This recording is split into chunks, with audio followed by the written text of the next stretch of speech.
Hi everyone, this is Catherine from Ride Equisafe, and today I'm going to show you how to reset the trigger on a FreeJump or Penelope vest. If you have a Penelope vest, that is also made by FreeJump, so the instructions are going to be exactly the same. So if you have deployed your vest, your trigger probably looks like this. So you will need your handy little Allen wrench to reset. So you're going to stick your Allen wrench in the bottom. If it's your first deployment, it's probably easiest to put it in this way, and you are going to unscrew. Now, a couple things I want you to watch for that are really important. You can see we've got a little notch right here and a seam right here.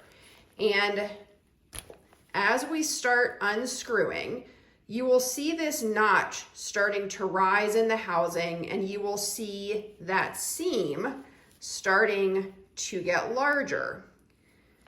As you're doing this, you really need to open this up only about 3/4 of the way. So that notch only needs to be about 3/4 of the way up. Do not raise it up any further than that or open this housing any more than that. If you do, you can kind of see in that gap the threading of this gold piece. If you unscrew so much that this notch is all the way at the top, that threading will become disconnected from the corresponding threads inside the trigger. And it is extremely difficult to get those reconnected to the point where you will get it cross-threaded. You won't be able to get it reconnected. And the only fix is to send it back to France to have it repaired. And obviously we don't want you to do that because it means that you'll be without your vest for quite some time. So once I've got this opened, you can see that I've already been able to get the spring back down, and I'm going to take my Allen wrench and just push down from the top. Now, before I do this, you can see right now I've just got an empty hole. And I've had a lot of people that will take this little key ball and go ahead and just do this and think that their vest is reset, and it is not. If you tighten back up with the key ball between the spring and the piston, next time you deploy your vest as a safety mechanism, it will sever your lanyard. So you don't want to do that.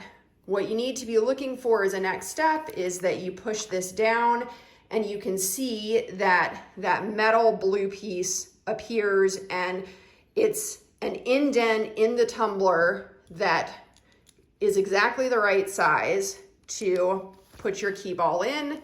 And when you put it in and you get it centered, you will hear a little click. And then once you hear that click, you'll hold it down with your thumb, you'll put your Allen wrench back in the bottom, and then you will tighten back up. And as you are tightening back up, you will see that notch starting to lower back down. You will see that seam start to close. What I'm going to do is I'm going to change my grip here a little bit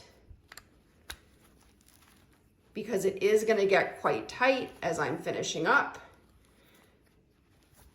And I know that I'm done when the notch is back at the bottom and that seam is completely closed. Those are the two things that you're looking for to know that you're completely reset, and you should be able to give a good tug on that and it's not going to go anywhere. So if you still see a gap here or this little notch is not all the way at the bottom, you are not reset. It may mean that you have maybe unscrewed all the way and maybe your housing is disconnected. You are always welcome to give us a call for us to help with troubleshooting, but it's much easier to just do it correctly the first time and follow these instructions step by step to make sure that you can successfully reset.